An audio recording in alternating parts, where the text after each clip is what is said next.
Oh, you can talk, definitely. I actually don't mind the interaction. This actually will help our class here and any other class I share the video with. That's why I don't mind doing it. Is one, I get the interaction with you. We're going to record it. I'm going to screen share the operations section that we've prepared here for these students here. So this can help tons of students. We can share it with the EMT class down the hall or the EMT class that I teach elsewhere. I'm going to go ahead and screen share so we can get talking about this kind of stuff.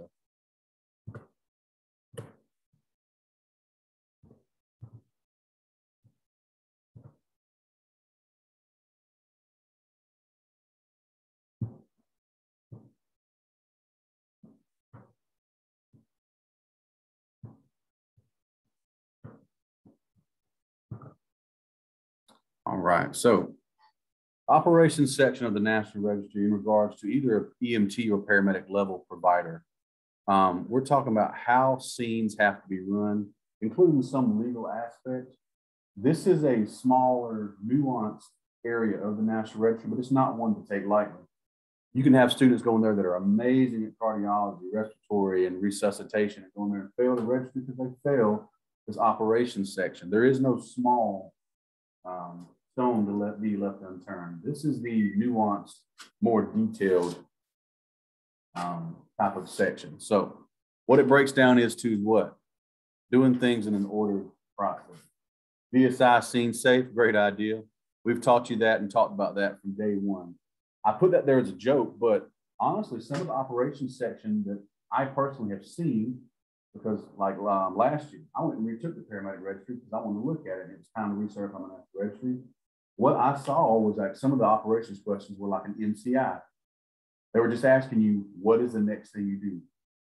The next thing you do is asking an order of operation.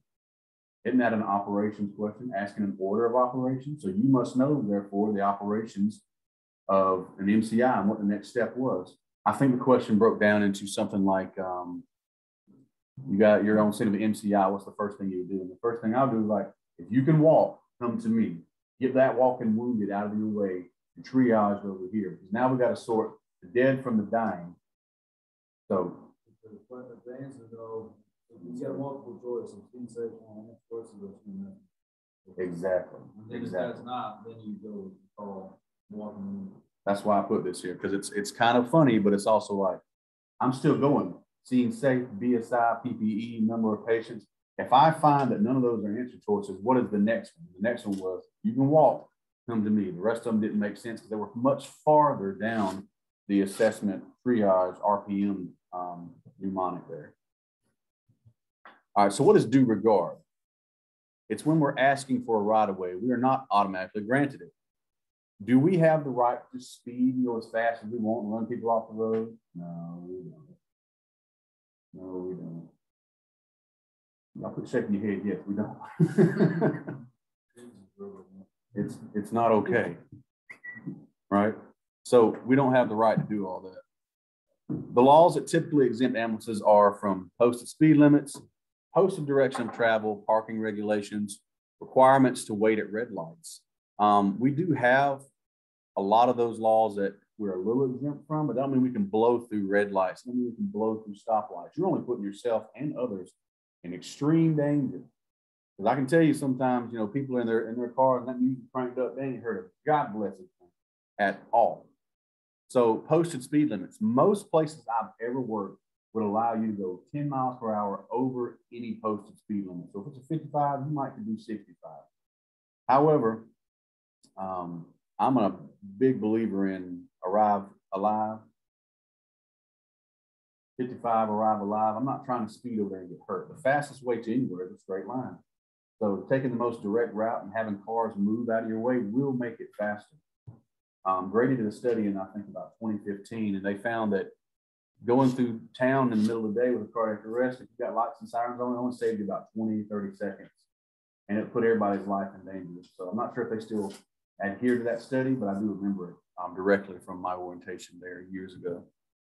Intersections, stop at all controlled intersections and make eye contact. Look people in the eye, say, hey, are you going? Are you going? Are you going? I teach the same thing when we talk about defibrillation, don't I? look everybody in the eye, say clear, you clear, I'm clear, double check, triple check, measure twice, cut once. That means double and triple check everything. Because it's not just your safety on the line. Let's say you hit somebody in that big old ambulance. You're going to do some damage. And your partner in the back, are they normally strapped in? They're supposed to be. But if they're doing patient care, they're probably standing up and they're going to get hurt. Not hurt. So alternate siren pattern to warn of the drivers. What does that mean? We approach an intersection. We want to switch between two different sounds to give people an awareness like that. That is something different. That is abnormal. That is a abnormal sound pattern. So what is due regard? That is due regard for the safety of all others on the roadway. This carries a legal responsibility.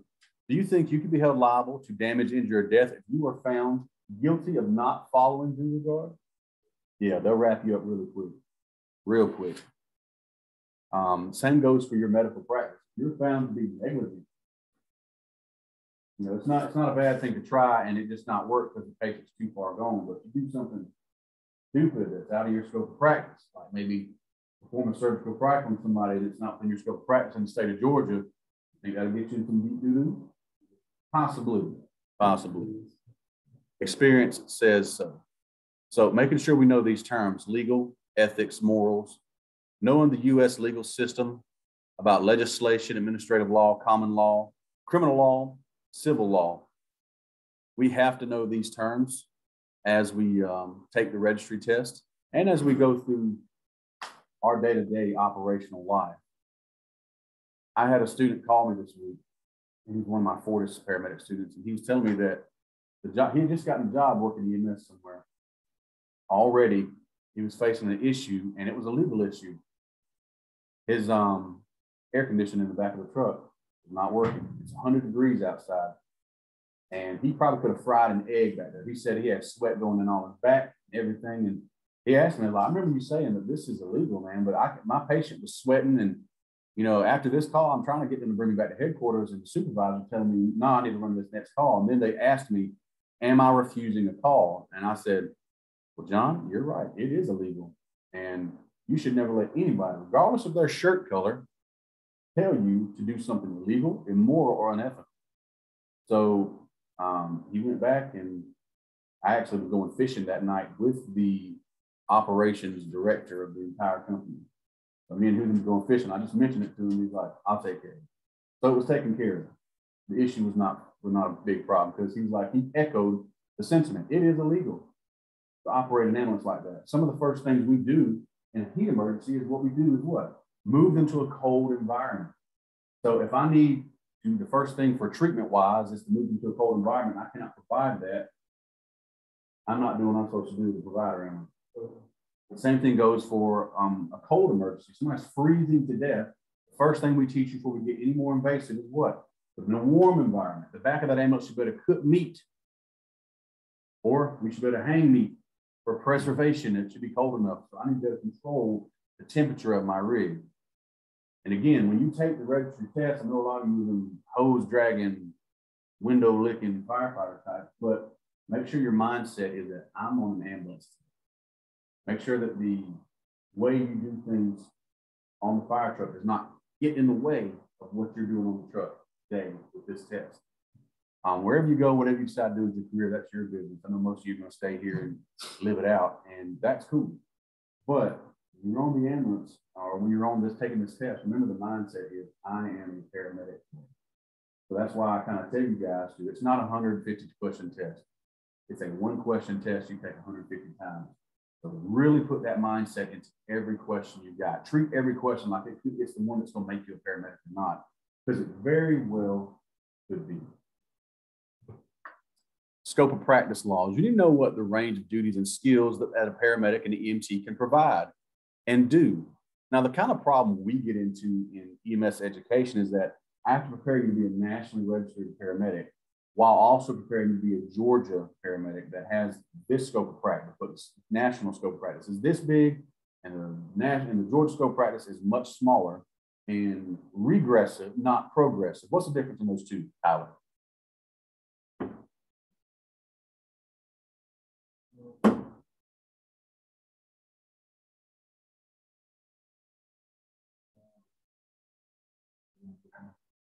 No, you failed me for the last time. Our regressor.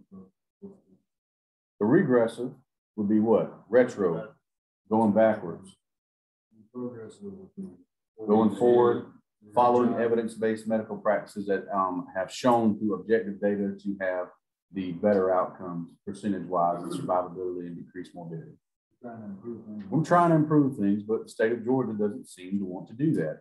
They want to regress. They're talking about right now voting to put a new EMR certification and putting these guys on ambulances, like for real. And EMR, not enough. Like maybe like a bowl of rice a day, what they'll pay. Basically fireman pay. That's true. That's true. My partner was from Alabama, and we used to be a lot more progressive in Alabama. And he used to say a Georgia paramedic was an Alabama trauma surgeon. That's how progressive Georgia EMS was. But that is retarded over the years, you know. And now it's much smaller scope. So medical direction. You are an extension of your medical director's authority, meaning to perform any skill in the field, you must have training and authorization to do it. Your medical director has to authorize you to do it. So that means it's going to be in your written standing protocols, right? Anything that is not in your standing protocols and you perform without permission is called what? Being outside your scope of practice. Now, what if I call and get permission from my medical director? Is it okay then? Yeah. That's also another technique that we talked about throughout our whole school year together. It's called passing the buck. You're going to run into atypical situations. It cannot be helped. That protocol book cannot stop you from having to think critically and operate in the gray. Protocols run black and white, but you as a paramedic have to be flexible enough to operate in the gray. That means that you may have to get creative sometimes and do what's best for your patients. That means do no harm, which is the first rule of medicine. So you may have to call and be like, hey, this is what I got. This is what I think I should do. What do you think? Okay, do that. He gave me permission. So per doctor protocol writer, I'm going to document the crap out of it. We're going to do this. Now, I have passed the buck, shifted liability to that guy, and it's going to help my case here. But again, like our own medical director here at Atlanta Fire, you do something that helps a patient, it's not too stupid, they'll usually back you up. I read about, y'all were telling me about this kid that was seasoned back to back, and Grady just could not make it in, right? You know, they were sitting there waiting for 30-something minutes for this, and this kid's still seasoned, and Grady hasn't come to pick him up. Well, it's not. What can they do? They have nobody to send. There's no truck. So what did you guys do? You put him in the fire truck and took him to the hospital, even though you're not a transporting agency. But your medical director took up for you. Like, that was a great thing to do. Patient outcome was great, and you know, it's the right thing. He'll defend those kind of decisions, but we're not telling you come out here and be EMS cowboys either. You know, it's never okay to go out here and perform heart surgery thinking that it might be okay. So there is a limit. There is a limit. Legal definitions that we need to know. I have seen throughout the years of myself taking and retaking registry, these definitions pop up. Again, these are these small, nuanced details that we're going to have to go over. Negligence, failure to act as a reasonable, prudent paramedic would act in similar circumstances. If 9 out of 10 paramedics would do it this way, but you did it this way, would it be considered something a reasonable paramedic would do, or was it you going cowboy on everybody? Cowboy. All right, so they have to have 4 elements to prove negligence. This is from EMT 101. A duty to act existed. The actions performed were at a level that deviated from the standard of care. Damage to the patient or person has occurred, and the breach was the approximate cause of the damage. So there has to be a shown breach of duty. That makes sense to everybody? They got to be able to prove all that to actually get you in the trap. To be negligence. Very good. They got to prove it. So some more legal definitions you must know: malfeasance, misfeasance, nonfeasance, defamation, libel, slander, vicarious liability, borrowed servants doctrine. From a national register standpoint, these are extremely important terms to know. make sure you commit them to memory. I'm gonna also, you've all got copies of this PowerPoint, so you can actually dig into them a little bit further. But I would also, as a paramedic, I want you to know your state laws in regards to paramedicine. You need to know them things because you may need to use them to protect yourself, protect your patient. My student called me this week and had to use a state law to protect his patient, himself, and get himself in an actual ambulance with air conditioning. You may have to use it against, your superiors. I'm not telling you to go and, fight the powers that be, but I'm telling you, for my patient, I will be an advocate. I will always do what is right, moral, and ethical, and legal. There's nobody that I work for that can throw me off of that. Because as for me and my house, we will do what is right. Because at the end of the day, I have to protect my paramedic license. That's how I feed my family. Your firefighter license, that's how you feed your family. That makes sense? So also knowing what else? The protocols, front to back, left to right. Quoting them if you need to. But having the humility to still look at them if you really have a question or if you're going to be double sure. Especially when it comes to peds, I may know the pediatric dose for albuterol or Tylenol, but if I go pick up your son, while he's back there with me, he's my son. You know what I do if it was my son? I would look at the protocol, double check, triple check. My daughter at home, she's had a couple, colds and stuff. She's only one, but she's had a couple times she needed Tylenol. I've given her the same dose every time. You know what I did every time? I still brought the paper up and looked at it. Isn't that what a parent does? So put yourself in their shoes and do the right thing. So what about some more legal stuff? Abandonment, improper termination of care, or the turning over of care to personnel without the training and expertise appropriate for the patient's medical needs. We spoke about this morning. If you are a EMTA or a paramedic and a BLS EMT double B truck shows up, you cannot turn over care to them because you are the higher licensure. That is called abandonment. You'll get your butt in the sling really quickly. So making sure that you know that and to keep yourself out of getting in trouble. What about false imprisonment? Do I have the right to kidnap people? I have the ability, but I don't have the right. I must be able to prove that this patient is a danger to themselves or others, homicidal, suicidal, before I can take them against their will. If you're in doubt, call supervision. I love that. You know why? Because even I, after years and years, sometimes be like, you know what? I'm going to pass the buck on this one. I'm going to get some outside help here. There's times I didn't know things. It happened. That's a weird question about it. About it. He was saying how he came up on a mass casualty this week. This day was part of the treatment and patient was a car. You noticed that your cousin or something was in one of the other cars. So you leave that person that you was first initially working on with your partner, and then go attend to the other patient, and it was like, that's basically abandonment. The partner is a lower, a lower rank, whatever. You know what I'm saying? Yeah. It would be abandonment to go check on the phone. Right. But not even just your cousin, it's like, it could be anybody, you know what I'm saying? Like, just to stop that initial care, even though you think that your partner can take care of it, and you go basically triage. Right. But it was like, nah, that's abandonment.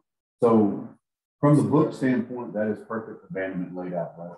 But from a realistic standpoint, let's say you're a rural EMS or let's say nobody's on scene yet. It's just you and your partner. You've got all these patients to triage. You have to triage people or they may die. Right. That means I may have to leave this guy here and trust my partner to triage. That's realistic. I don't have the resource to sit here and bag everybody. So I need to find out who's a green, walking wounded, who's black and dead, who's red and critical, who's yellow and can wait. So realistically, in real life, we run a lot of mass casualties here in Atlanta.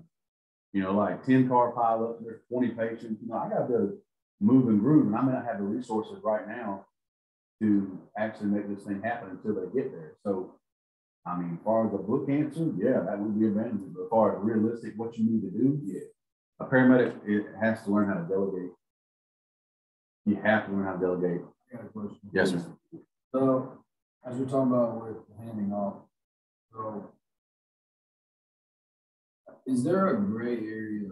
I mean, there is a gray area. Is there anything in place to protect us? Because here in the city, because we regularly get a patient with a bullshit call. Right. More automatic unit. And we transfer care to a BLS. Ready transfer. With bullshit. We're not riding it. We can't ride in it at all. I mean, there's no way. We can't. We'd have no fucking means of service ever. Because we're running 15 calls and you're getting 10 basic units out of 15 calls. And if you're running 15 calls, it already takes 22 hours in the shift. You're not providing a service exactly. at all. Because now you got every unit out of service right now. So there's that gray area there, but is there anything to protect us, or are we just living on a fucking prayer that nothing happens in the back of that? Prayer. It's a gray area, but you're only living on a prayer. You know, it all comes down to contractual agreements, staffing models that are having to be put in place due to low numbers. Because think of it like this: I'm not for the double B units at all, but what's half of nothing? Nothing. Half of something is still something. Even a BLS unit can do some things. You know, a lot of times some of the stuff we run into really just needs to be taken to the hospital by a couple of strong hands to move them, you know. So there is a gray area there, and I'm sorry you guys are caught on that right now, but everybody's feeling the crunch of staffing issues right now. Everybody. All right, so ambulance accidents, there's a lot of them that happen per year. A lot of them occur in intersections around a red light. Why? People are rushing. They're too excited. There's two schools of thought about this. People say, it's not your emergency. You shouldn't rush there. And then you've got other people that are saying, well, you should try and get there as efficiently as fast as possible, but you shouldn't rush and kill yourself. And I agree with that. It ain't my emergency, but I have been called to do a service, and I want to do it as efficiently and effectively as I can. However, I have to stop at all red lights and stop signs and make very, very sure that I'm not going to hit or hurt somebody. Because again, ambulances are big. Fire trucks is big. You hit somebody with one of them vehicles, you will damage them for the life. It will be bad. When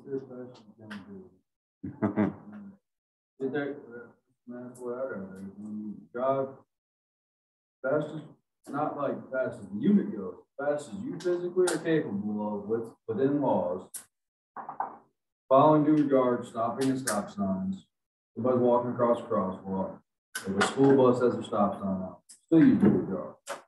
But you get there as quick as you can. That's a good point to add. We do stop for school buses.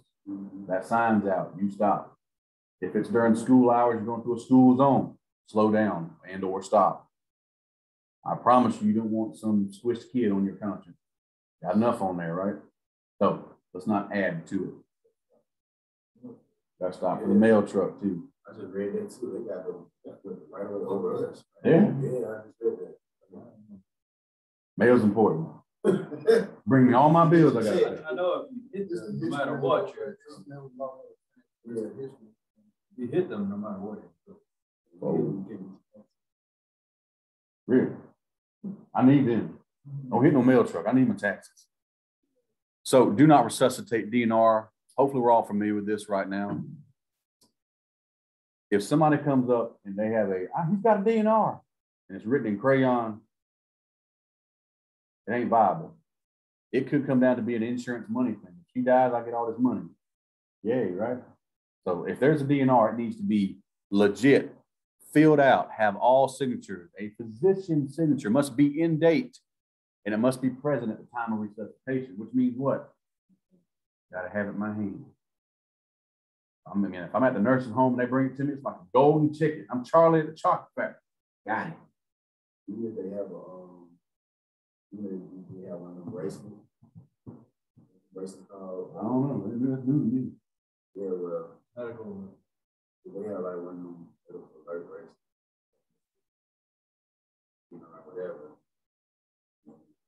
all those do is signify that you are to look for a DNR.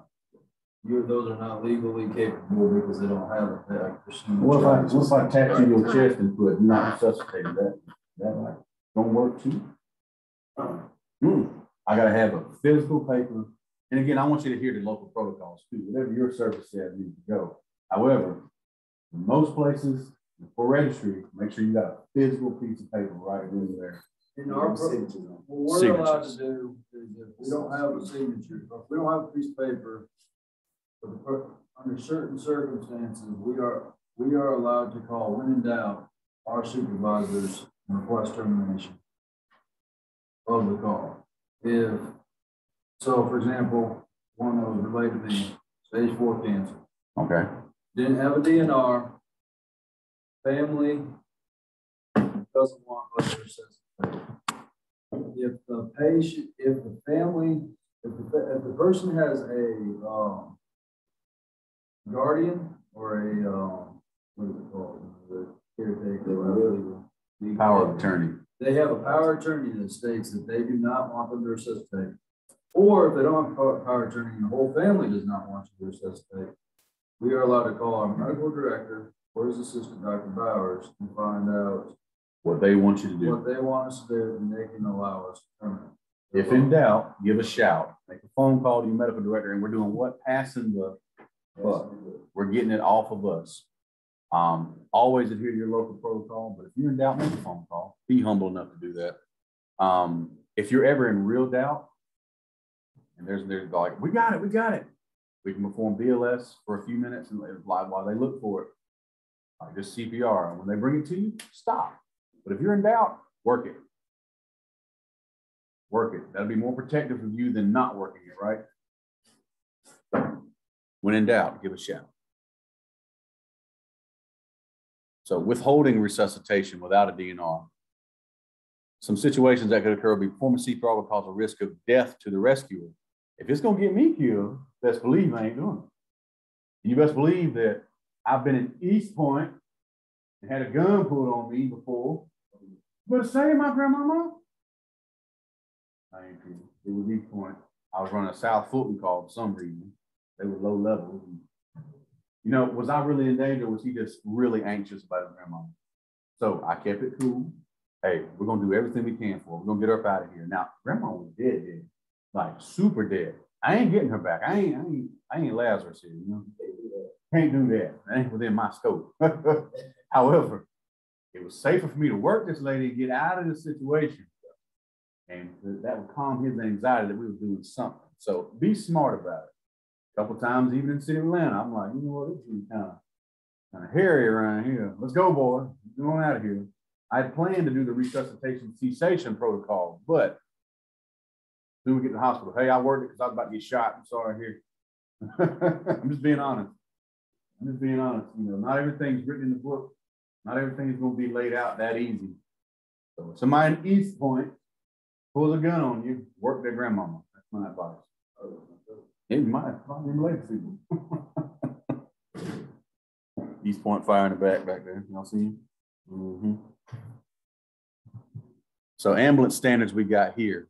What are the standards that are holding these guys accountable? Right? What standards are we talking about? We've got national standards that tend to influence laws. There are state standards that tend to influence laws, right? So we have to make sure that our ambulances are performing in those standards. Hello. I see you got an adjunct teacher here. So we got to make sure that we're performing to the standards and holding ourselves to that level. Now, CAS accreditation is the ground vehicle standard for ambulances. For an ambulance to be CAS accredited, it's like having a gold star on the ambulance because it's a very hard and arduous process, even to the point where it's hard to even keep it.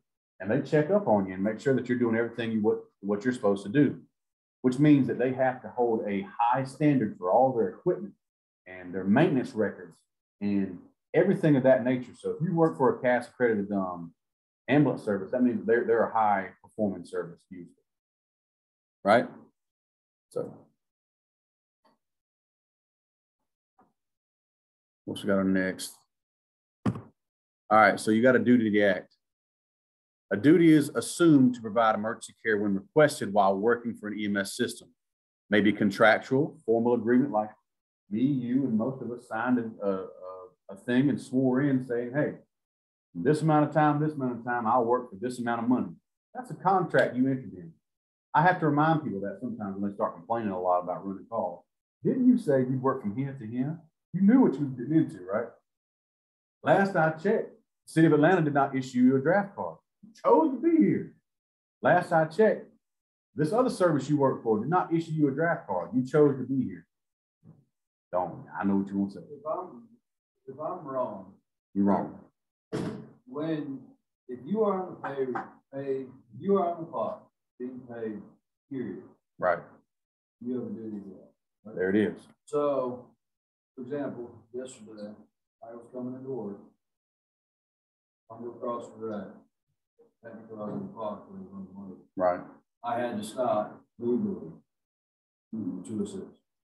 So I was on the clock. I was getting paid for it. Right. If you would have stopped, if you stopped and made contact with that patient, then you have to continue with that patient so you can pass them off. But you don't have to, like, if you ride past an accident. No, there's no ride past it. Just interstate block. So when you stop and make this contact, you got to do the action. You got to do it. So technically, if I were to just. All right, we back up in it. So we have to have a duty to act until patient care has been transferred to another healthcare worker. So that means a paramedic or an EMT of equal level, whatever level you're at, or an RN at the hospital, right? There are some other nuanced situations such as a mutual aid thing or a paramedic intercept if you're an EMT. But again, you have the duty to act and continue acting until it's transferred.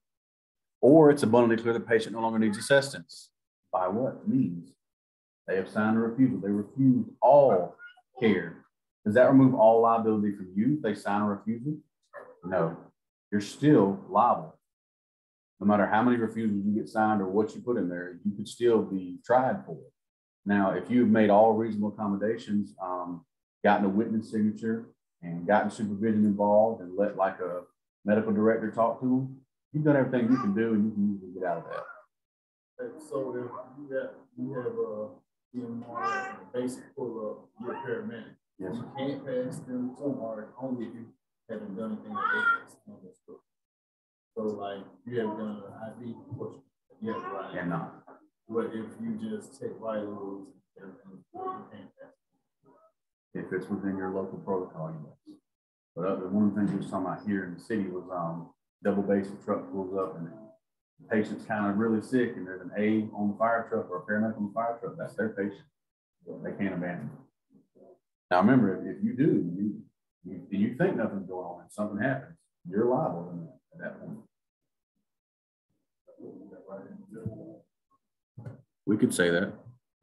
All right, legal definitions of abandonment: improper termination of care or turning over care to personnel without the training, expertise appropriate for the patient's medical needs, i.e. paramedic giving to an EMTD or an EMR level care. False imprisonment: if you ever have to sedate, restrain, or take a person against their will, you had better be able to defend that. Better be able to defend that. Now, most of the times, the ones I had here in the city of Atlanta, very easily defended. Patient committed suicidal ideation, then homicidal ideation. My partner irritated him. So now he's homicidal as well. So all of it falls a lot on your documentation. If it ain't documented, it did not happen. So please be very thorough with your documentation each point. It's gotten way better. I don't know who got writing for you. They're much better. I can tell that it ain't all you. I thought it too. Oh, you did. I knew it wasn't all you.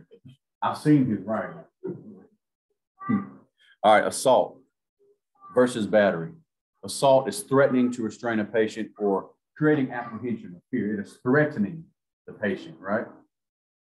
And battery is actually putting your hands on them against their permission. Physical contact without consent. That goes as far all the way to what? I can't take your vitals unless you give me permission.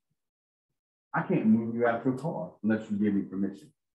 which falls us into the area of expressed consent and implied consent. Break the two down for me. Expressed is what? I'm expressing, hey, go on, get me, play. It's good. Don't get me out of here. Implied is I have passed out and can no longer, complain about the act of you doing something to me. All right, communications. Remember this from Mod 1? Probably not. That was a year ago. So who runs all the FCC, runs all the communications stuff. The Federal Communications Commission runs all that. They state and local governments have additional rules and regulations. The FCC is the governing body there. So we have radio bands and frequencies, ultra high frequency, very high frequency. So which one can go through concrete?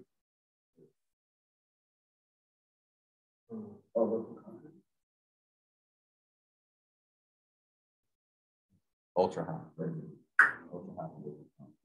Why is that important here in the big city with all these buildings and parking garages? I've been in places and stupid radio didn't get to. Dispatch,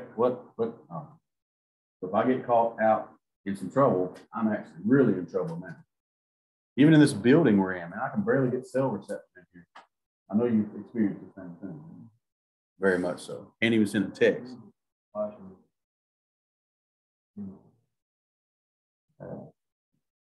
Somebody else is playing that stuff. Not just me. All right, so knowing about radio communication, simplex versus duplex. Simplex is very simple and do not do simultaneous things, i.e. dispatch systems and on-scene communication. The duplex would be simultaneous two-way communications, which makes it easier for us to walk on each other. What does that mean? It means we can talk over each other and really tie up the airwaves. All right, we already talked about standards of design and performance, the CAS accreditation. We'll keep moving on that. There are 4 types of ambulance designs: type 1, type 2, type 3, and medium duty. They're better than fire. Much better. And hero. So we got type 1, which is the conventional truck cab. The Vambulance type 2 is that's only for punishment. I think it's a horrible idea.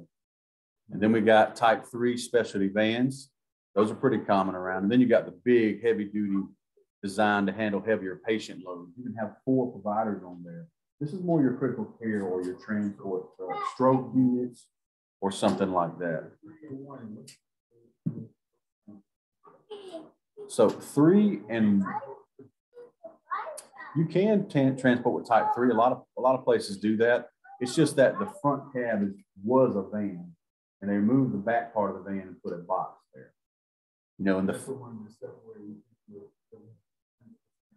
So usually the one with the van body, type 3, right there, it has like the walk through corridor. But like the old Grady truck is like number 1. That's how I go in.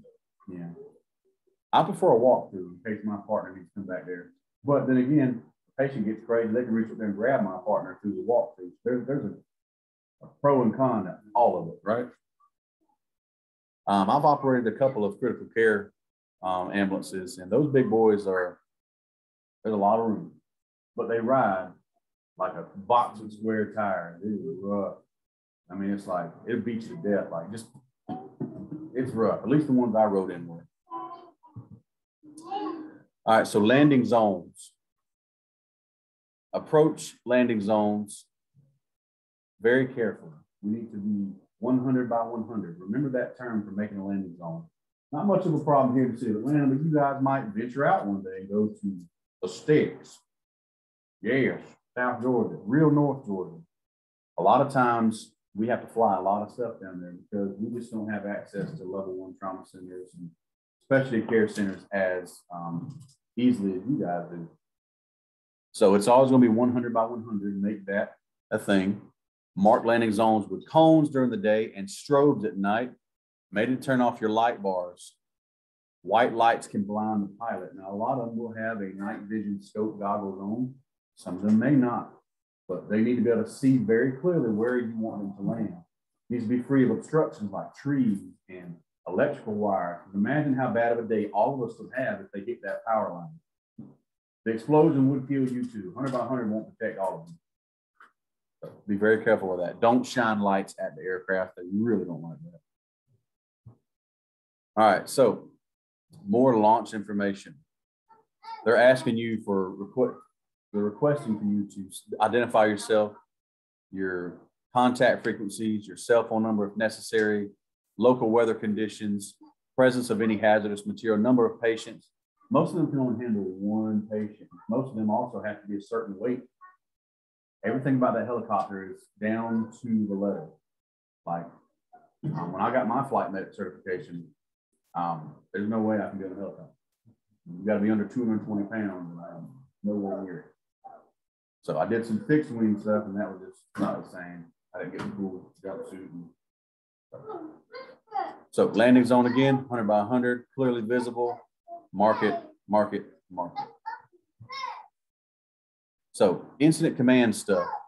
This will be your NIMS type of material, right? This will be your NIMS material. All right. So if you've had NIMS, this should be quite apparent and quite easy for you to remember.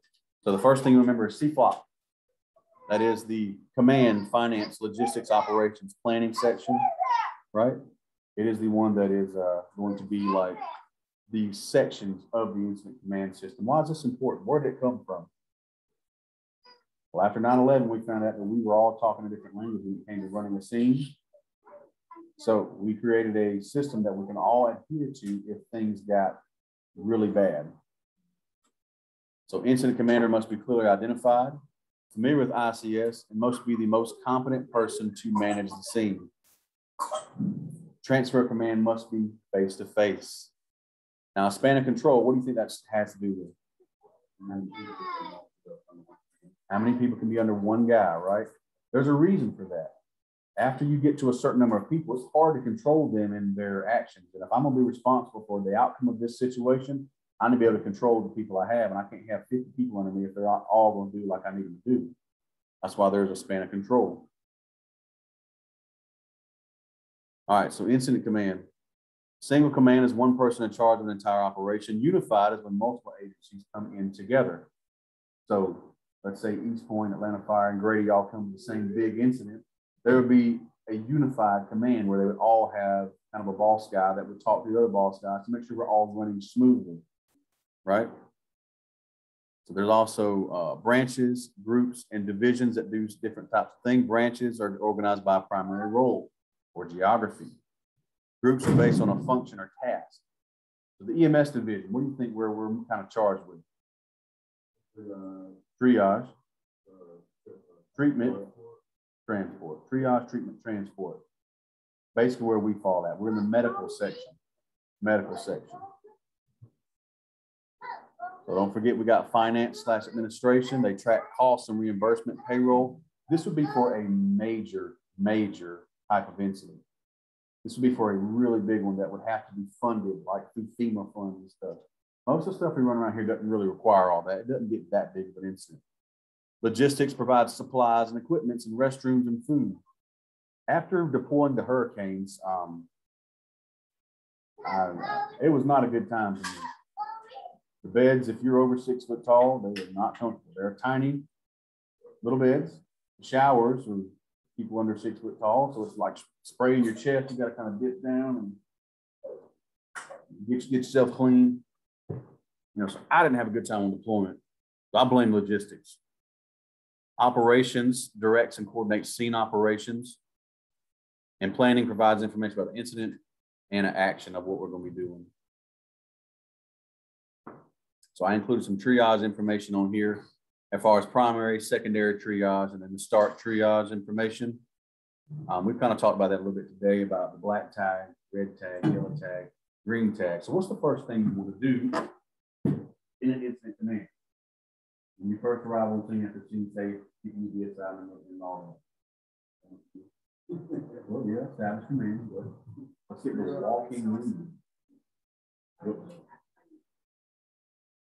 Definitely want to call for additional resources. That's good. The first thing we'll do with the triage portion is get the walking room too. You can walk, come to me, get over here, let's get out of this place. Stand over here for me. All right, so knowing about your PPE is very important. There might be questions on there about your PPE.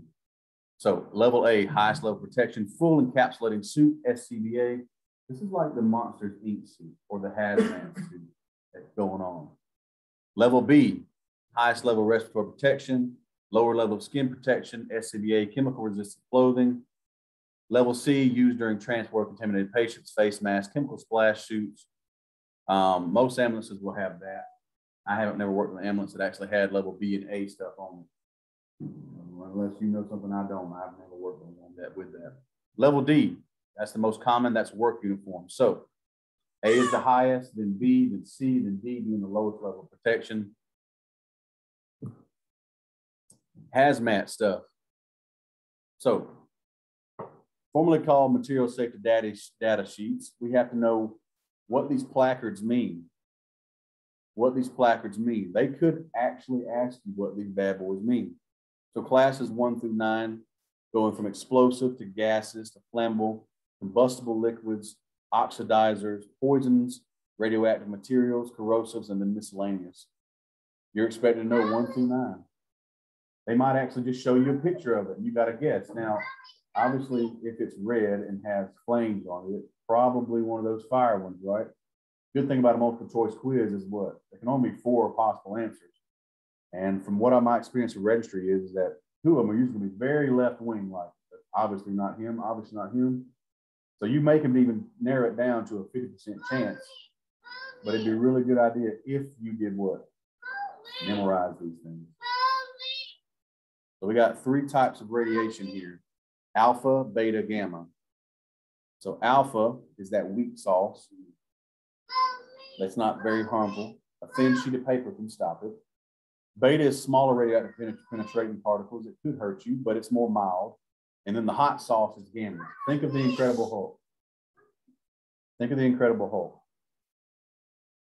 Gamma radiation is the most dangerous one. Remember, it was gamma radiation that turned Bruce Banner into the Hulk, right? It's the one that was damaging. It was supposed to kill him. It's not going to turn you into a green rage monster. It will kill you. So gamma is the most dangerous one. And self-protection really comes to time, distance, and shielding. Time, distance, and shielding.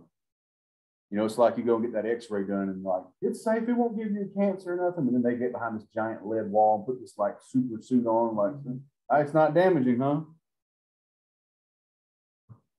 All right, so hazmat continued.